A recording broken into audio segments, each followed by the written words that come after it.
Congolaises, Congolais, chers compatriotes, il y a 6 ans, je prenais congé de mes responsabilités en tant que président de la République, chef de l'État. Et fait inédit dans notre pays, en près de 60 ans d'indépendance. J'ai passé pacifiquement la main à un nouveau chef d'État.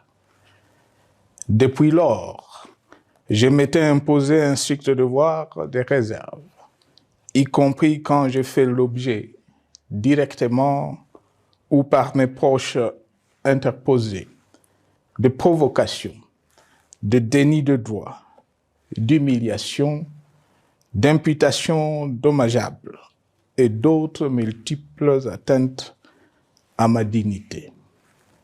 D'abord, parce que je suis convaincu que le temps est le meilleur allié de la vérité, un antidote lent mais puissant contre le venin du mensonge et de la délation.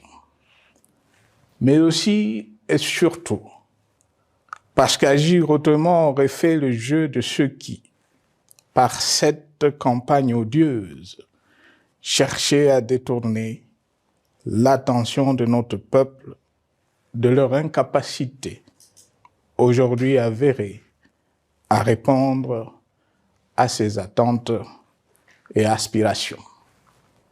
J'ai enfin décidé de briser ce long silence, de sortir de ma réserve et de m'adresser à vous parce que l'enjeu est de taille.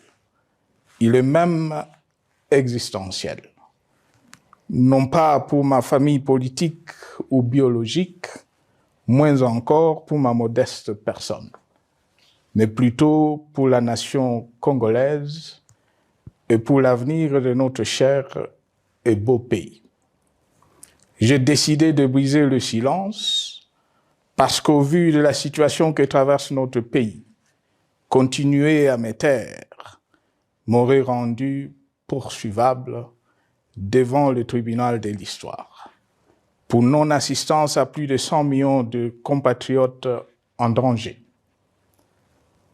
Je saisis cette opportunité pour partager avec vous mes réflexions et participer ainsi à la recherche de la solution à la crise que traverse notre pays, la République démocratique du Congo, terre de nos ancêtres, car il est gravement malade et son pronostic vital engagé.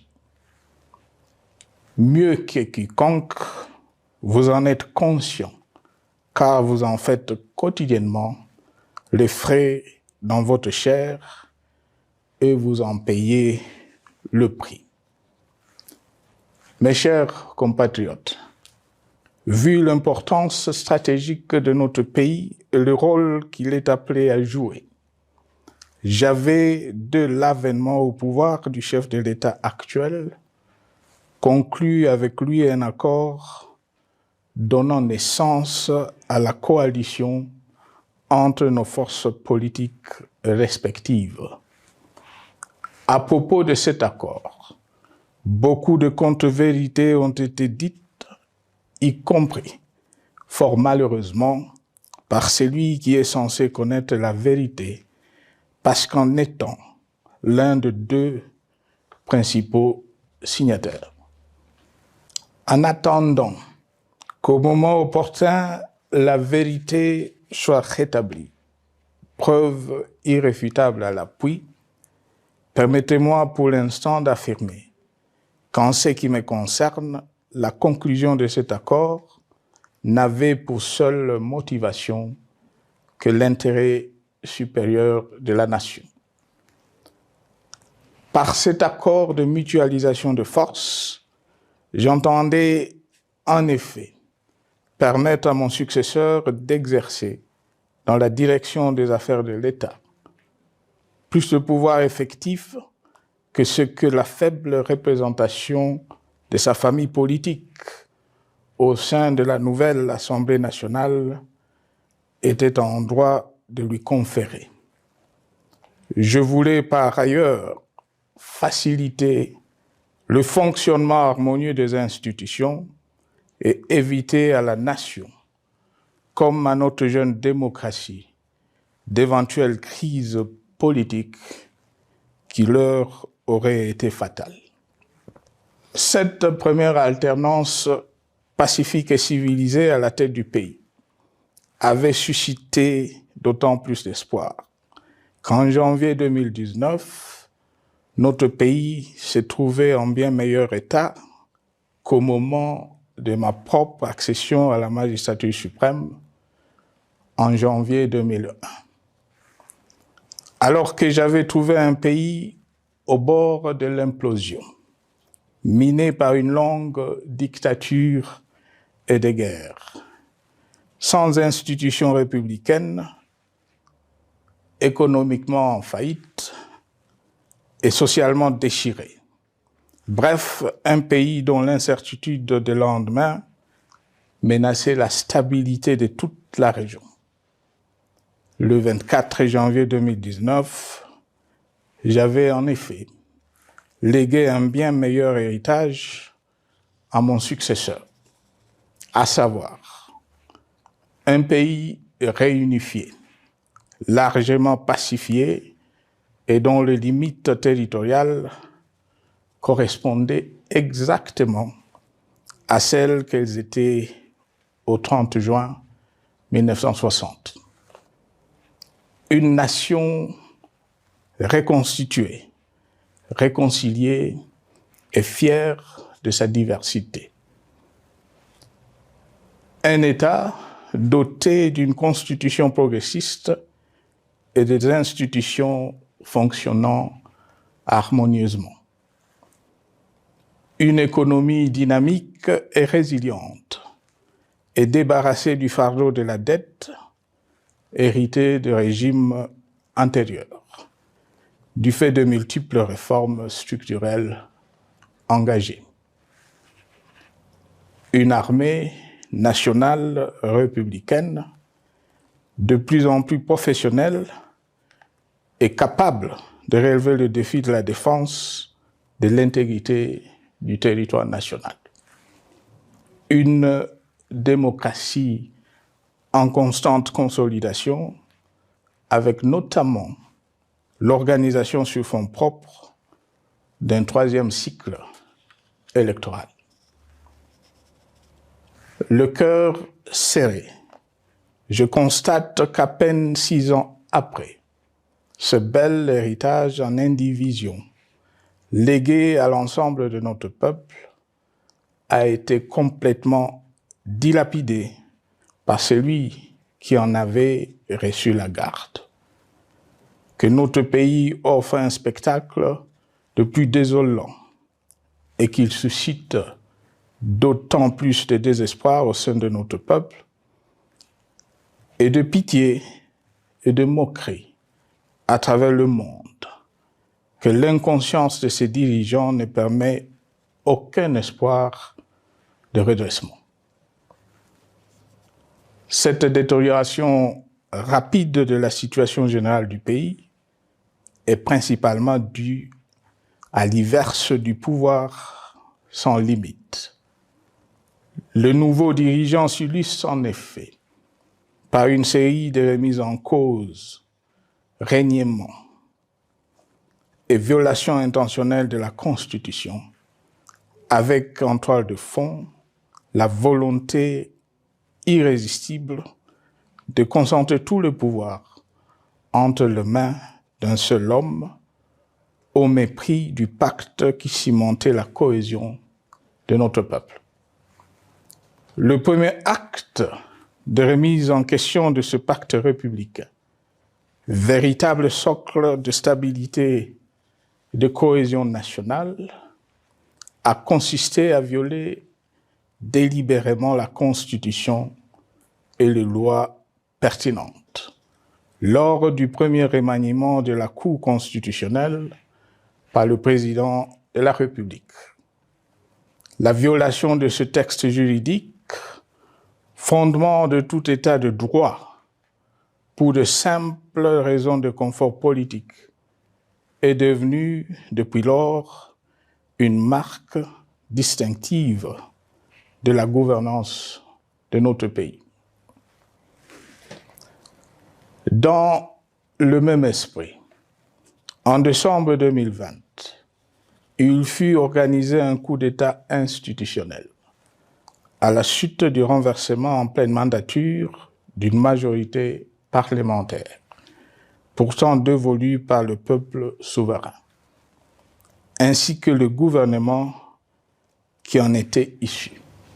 S'en sont ainsi suivis la nomination illégale de membres de la Commission électorale nationale indépendante, ainsi que le simulacre des élections de décembre 2023, organisées en violation du cadre juridique et de normes internationales pertinentes, qui, par une ampleur sans précédent de la fraude, ont amplifié l'illégitimité des institutions et de leurs animateurs.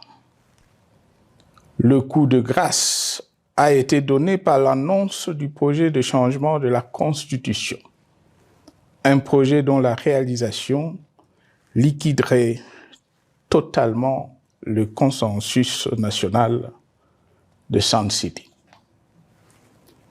Les conséquences négatives de cette gouvernance non orthodoxe sont pour le moins stupéfiantes. Le pays est ainsi devenu un espace de non-droit. La République a cessé d'être démocratique et la volonté du chef de l'État tient désormais lieu de loi suprême, supplantant la Constitution et les lois. En revanche, érigé en politique du gouvernement, le populisme et la démagogie, le mensonge et l'arrogance, la discrimination et la stigmatisation de certaines composantes de notre peuple, l'institutionnalisation du tribalisme et du népotisme, l'opposition de communautés nationales les unes aux autres, le discours de haine et l'injustice ainsi que l'impunité ont d'autant plus aisément détruit la cohésion nationale et le vivre ensemble que l'opulence outrancière et le non-respect de la parole donnée sont les maîtres mots de la classe politique au pouvoir. Ce qui a rendu le pays fragile et donc vulnérable. Plus grave, le repli identitaire, dangereux pour l'édification de toute nation, a refait surface, avec ses vieux démons dont l'intolérance et la division est circonstance aggravante. Cela est non seulement toléré et impuni, mais aussi et surtout véhiculé et financé par les tenants du pouvoir. Face à cette dérive, le Parlement a abdiqué de sa mission constitutionnelle de contre-pouvoir. Il a ainsi cessé d'être le temple de la démocratie, le lieu par excellence de l'expression législative et la volonté du souverain primaire, pour ne plus être qu'une chambre d'enregistrement de la volonté d'une seule personne. Quant à la justice, garante constitutionnelle des libertés publiques et du socle de valeurs, qui structure notre identité et forge notre unité, elle a complètement démissionné de ses responsabilités, se laissant ouvertement instrumentalisée à des fins politiques. Elle n'est donc plus qu'un instrument d'oppression d'une dictature qui tente désespérément de survivre à contre-courant de l'histoire, par la terreur et l'imposition de la pensée unique. Rôle peu louable, qu'elle partage avec les milices tribales, ainsi que la police et le service de renseignement, eux aussi détournés de leur noble mission de protection des citoyens et de sécurisation de l'État. Sur le plan économique, la situation est de plus inquiétante.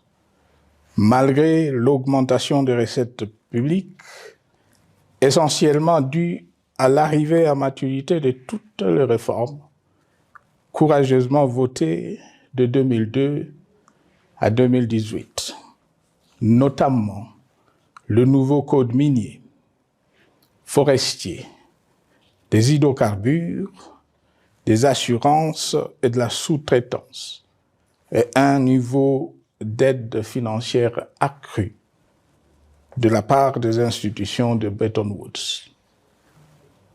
Aucun investissement n'a été réalisé pour doter le pays d'infrastructures modernes, soutenir des réformes structurelles et stimuler la croissance. Par contre, l'inflation et la dépréciation monétaire, jadis vaincues, sont de retour. La corruption et le détournement de deniers publics ont atteint un niveau inédit. Et l'endettement public que nous avions maîtrisé de 2010 a de nouveau grimpé en flèche, dépassant la barre des 10 milliards de dollars et suscitant des inquiétudes légitimes quant à la solvabilité à moyen et long terme du pays. Les conséquences sur le plan social sont aussi dramatiques. Aggravation du chômage, accumulation des arriérés des salaires des agents de l'État, baisse drastique du niveau de vie de la population et recrudescence du banditisme urbain, de l'exode rural et de la famine dans un nombre croissant de provinces. Les Congolais sont désormais en proie à une véritable angoisse existentielle. Parmi les victimes résignées de ce gâchis se trouve en bonne place notre jeunesse, qui a été pourtant de tout le combat démocratique et qui a beaucoup cru aux vertus de l'alternance pacifique. Aujourd'hui, sans repère ni perspective sérieuse du lendemain, ils se sont abandonnés, laissés à la merci des entrepreneurs de conflits et de vendeurs d'illusions de tous bords. Rien de ce qui lui a été promis depuis 6 ans n'a été réalisé. À cette jeunesse désabusée, comme à l'ensemble de notre peuple, nous tenons à donner une assurance.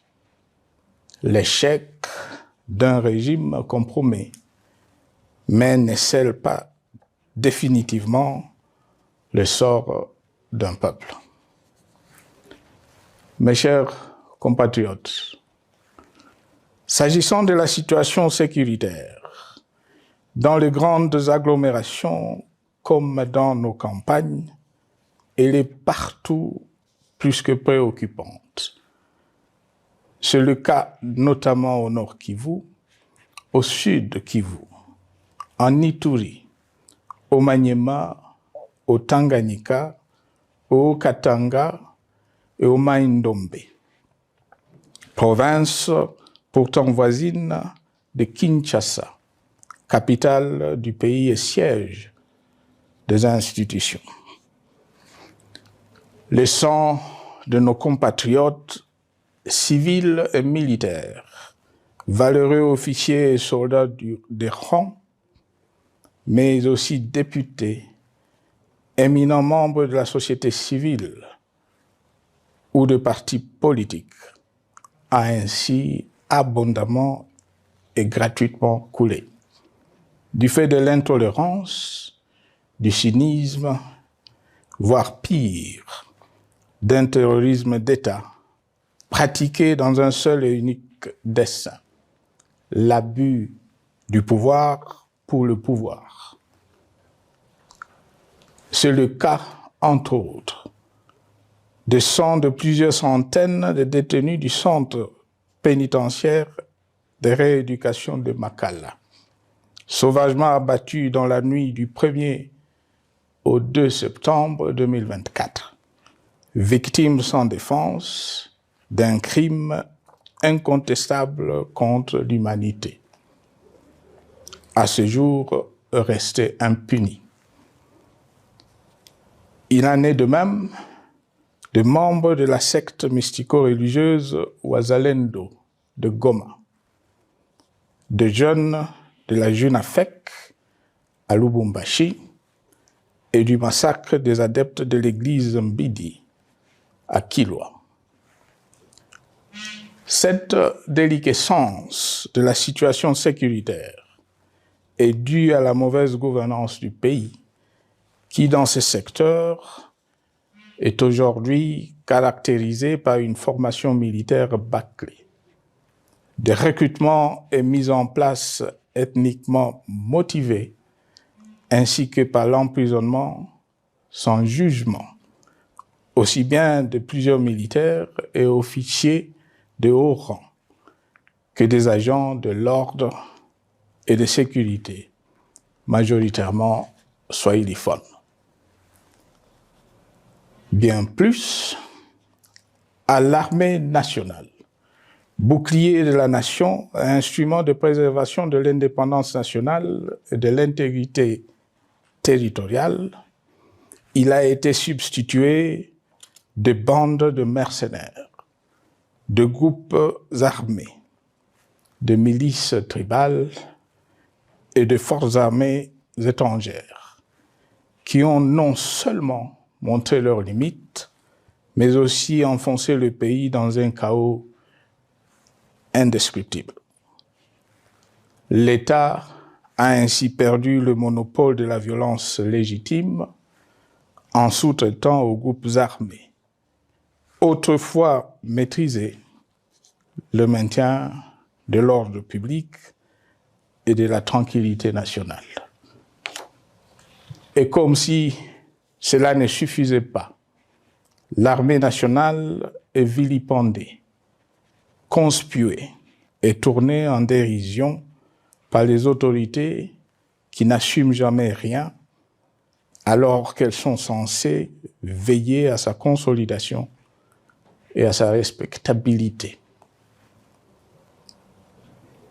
Pour les avoir formés, commandés et conduits au front, je connais nos soldats, boucs émissaires aujourd'hui de toutes les contre-performances enregistrées sur les champs de bataille.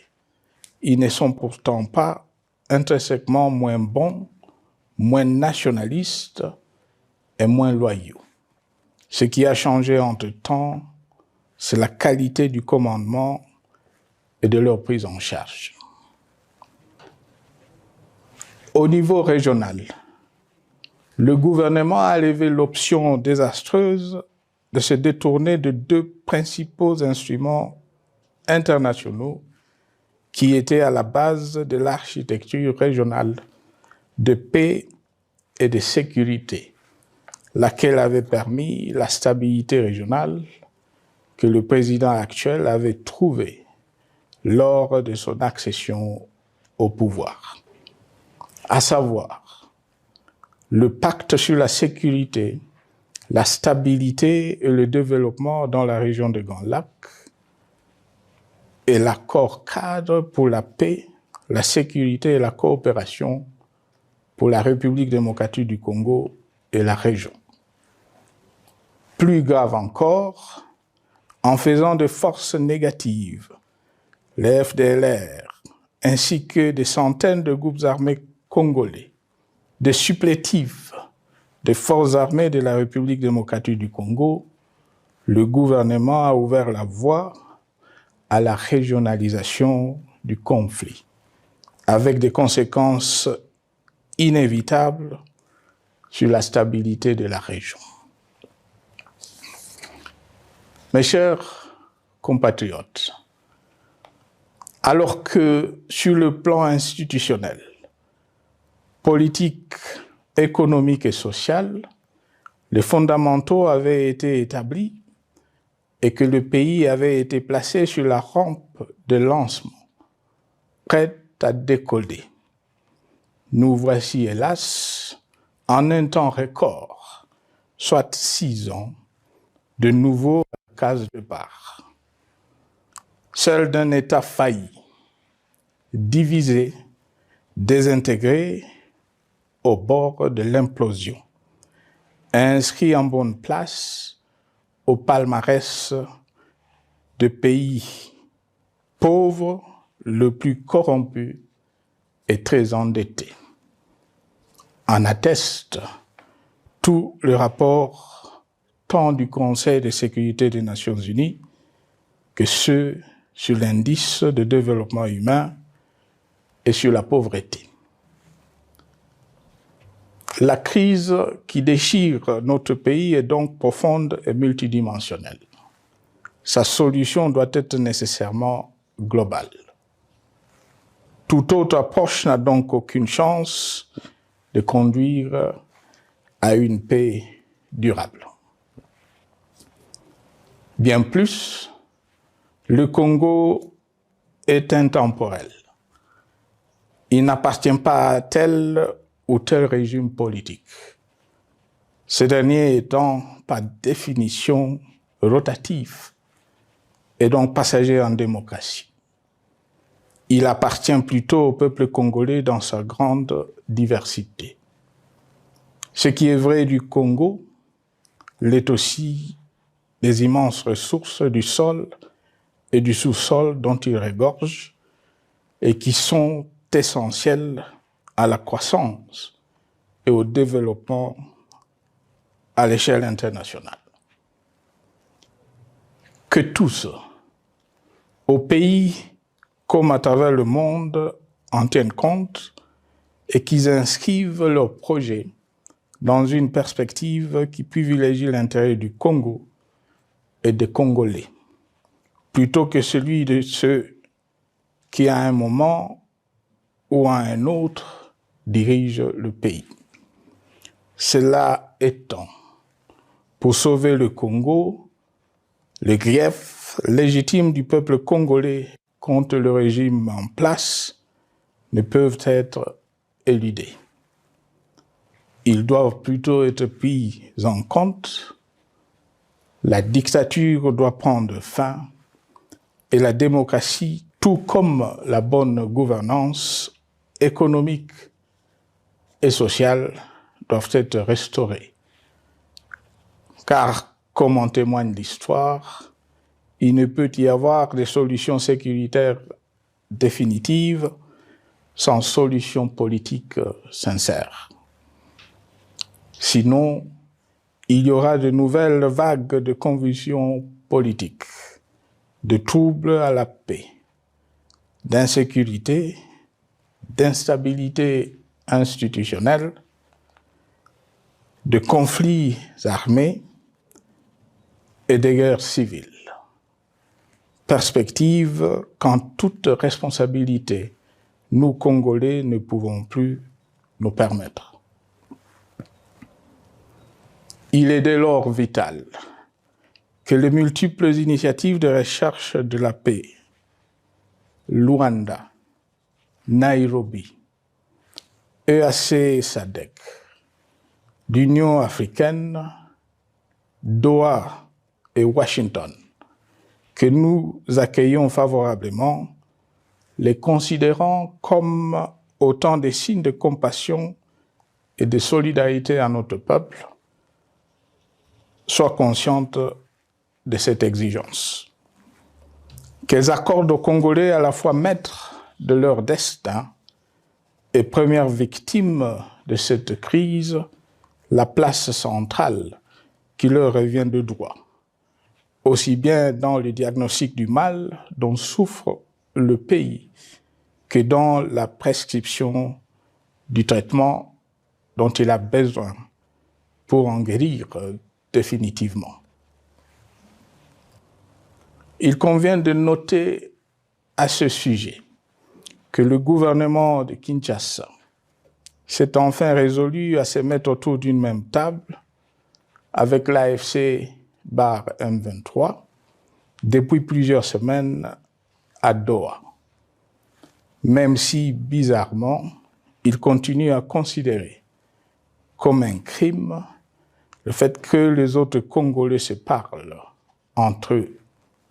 C'est le lieu pour moi de saluer la démarche des évêques de la CENCO et de l'ECC, qui a le mérite de n'exclure du débat aucun sujet ni aucun de nos compatriotes.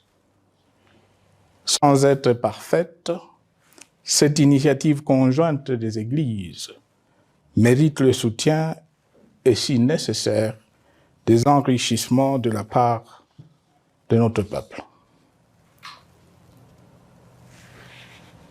Mes chers compatriotes, une fois n'étant pas coutume, il convient de dénoncer la falsification de l'histoire par ceux dont le jeu pervers dans l'opposition naguère, comme aujourd'hui au pouvoir, a consisté et consiste encore à calomnier, à diffamer, à diaboliser et à diviser pour gagner et régner, à se défausser sur les autres pour justifier leur contre-performance, quelles qu'en soient les conséquences sur la cohésion nationale ou en termes de vies humaines injustement brisées ou perdues.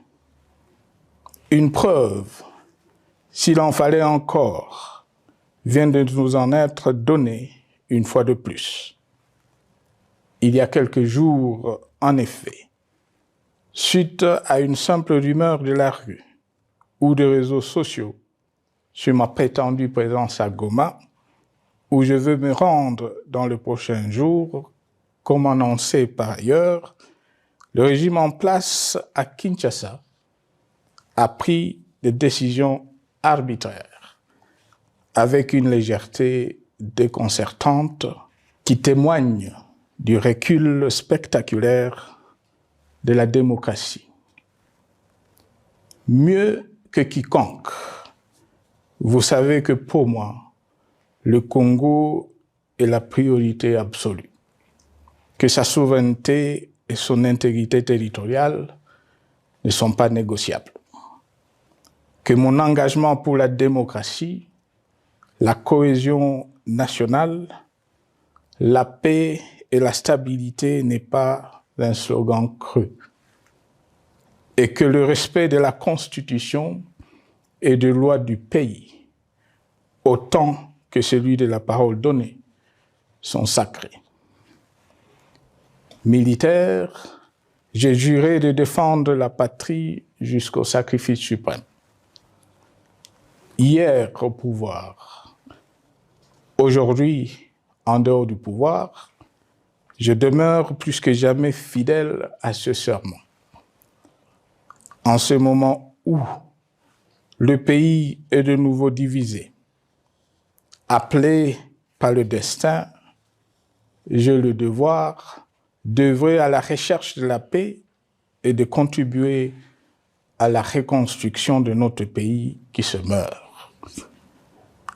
C'est dans cet esprit que j'ai choisi ce moment pour exprimer ma sympathie à l'endroit de toutes les victimes du conflit en cours, de réconforter et marquer ma solidarité avec la population de la partie orientale. Vous, qui êtes abandonnés par le pouvoir central, qui semble avoir pris le parti de vous punir, entre autres, en déconnectant les institutions financières du réseau bancaire national et en restreignant le mouvement de personnes et de biens. Ces décisions et bien d'autres vous asphyxient et rendent votre vie plus précaire que jamais.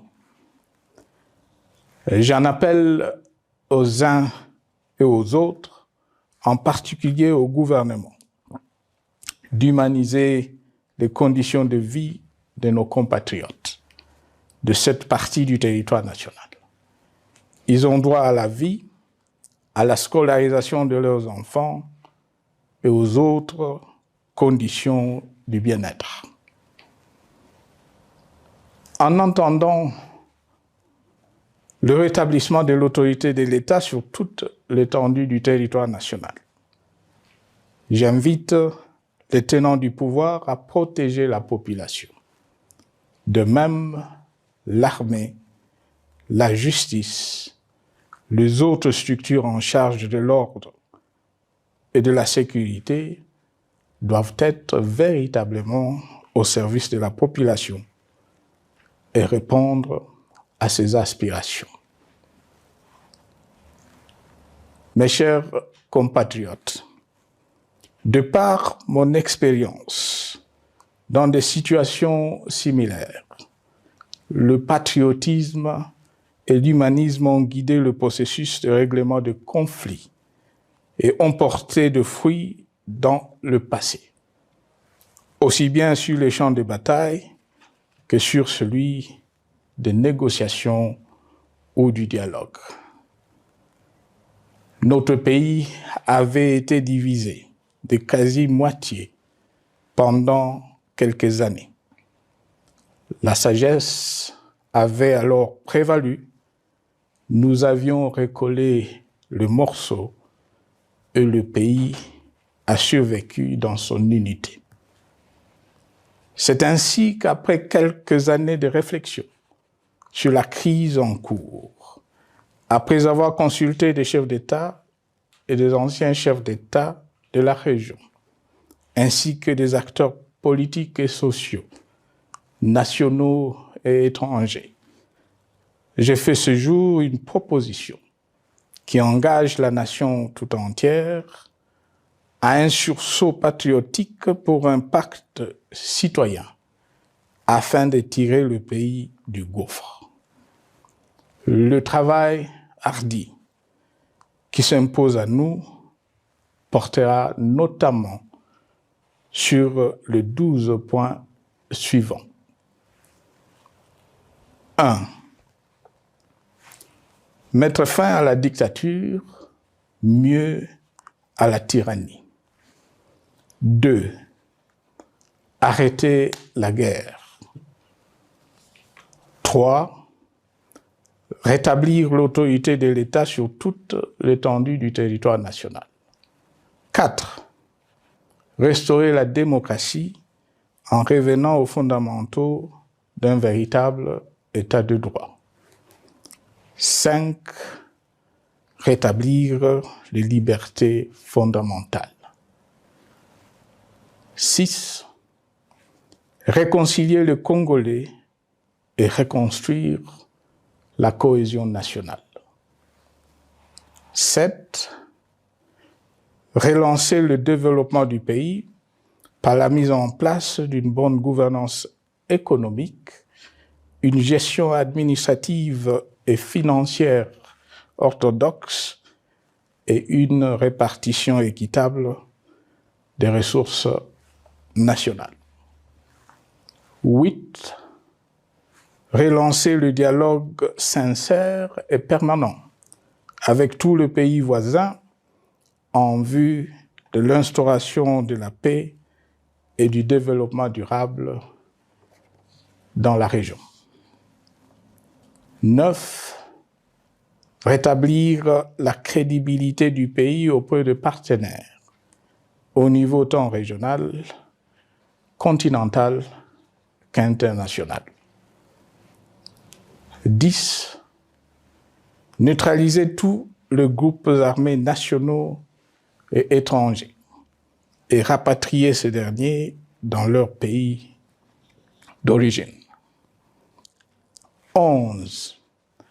Mettre définitivement fin au recours et à l'utilisation de mercenaires, conformément à la Convention de l'Union africaine sur l'élimination du mercenariat en Afrique du 3 juillet 1977 et à la résolution des Nations Unies du 4 décembre 1989 portant sur la Convention internationale contre le recrutement, l'utilisation, le financement et l'instruction de mercenaires et rapatrier sans condition ceux qui sont déjà déployés sur le sol congolais. 12. Ordonner le retrait sans délai de toutes les troupes étrangères du territoire national. À ce sujet, je salue la décision sage des pays de la SADC de retirer les troupes de la SAMI DRC de notre pays. Vu l'immensité de la tâche ainsi décrite, je lance un appel solennel à tous les Congolais, sans distinction de sexe, d'ethnie, d'âge, de classe sociale, de zone géographique ou d'appartenance politique, qui aiment passionnément le Congo, qui sont prêts à tous les sacrifices, qui adhèrent sans réserve au pacte républicain de Sun City et qui tiennent au respect de la Constitution du 18 février 2006, à se dire autour de ces objectifs. Il s'agit de la refondation de l'État et de l'édification d'un pays qui a perdu ses repères. Mobilisons-nous et mettons à profit tous les moyens à notre disposition pour restaurer l'unité nationale, sauver le Congo et préserver son indépendance, car l'Afrique et le monde nous regardent. Mes chers compatriotes, le Congo vaut mieux que la caricature qu'en donnent ses dirigeants actuels. Le Congo mérite mieux que cette politique extérieure faite de jérémiades et de mendicité. J'ai donc la ferme conviction que le peuple congolais est capable, aujourd'hui comme en 1960, de vaincre le démon de la division, qu'il est capable aujourd'hui, comme au cours de la décennie 90, de vaincre la tyrannie et la tentation du pouvoir absolu. Qu'il est capable aujourd'hui, comme en 2003, de prendre le dessus sur ce qui nous divise et de mettre fin à la violence armée qui oppose ses enfants. Pour y parvenir, chacun doit jouer sa partition. Je m'engage à jouer la mienne. Que Dieu bénisse la République démocratique du Congo, qu'il bénisse individuellement chacun de vous. Je vous remercie.